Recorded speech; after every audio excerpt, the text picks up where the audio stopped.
que c'est quand même c'est presque une déclaration d'amour, je trouve.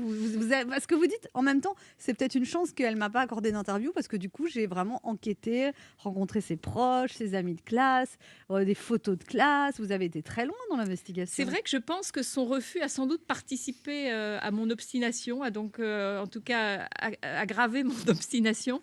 Et ça m'a obligée, en effet, à tourner autour d'elle.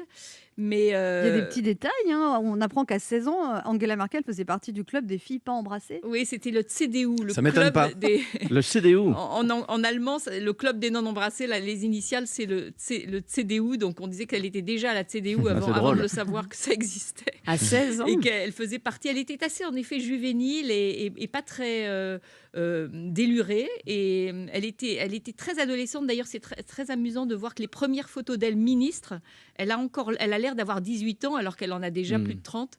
Elle a vraiment un air de jeune fille et d'enfant très très longtemps. En plus, elle n'était pas du tout maquillée, complètement étrangère. Vous dites pendant très longtemps, elle a refusé le maquillage, absolument. Elle a commencé à se maquiller quand elle s'est présentée à la chancellerie. Ouais. Ça n'existait pas en Allemagne de l'Est, le maquillage, peut-être.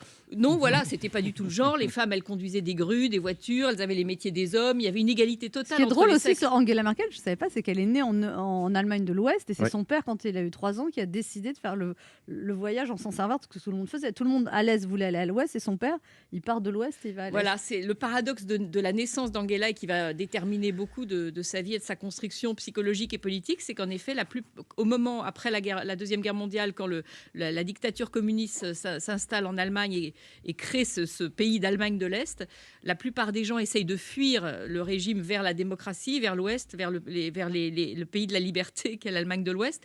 Et bizarrement, la famille de Kastner, puisque c'est son nom de jeune fille, c'est Kastner, la famille Kastner fait le chemin inverse, parce que son père était pasteur, il épousait les thèses et l'idéal socialiste, et qu'il avait été nommé, il avait eu un poste de pasteur pour former des séminaristes à l'Est. Donc cette famille fait le chemin inverse de toutes les familles allemandes normales qui fuient l'Est. Elles vont d'Ouest en Est. Et Angela Merkel aurait pu, et qui est née à Hambourg, aurait pu avoir une existence totalement ordinaire de femme de l'Ouest. Elle serait sûrement pas devenue chancelière d'ailleurs.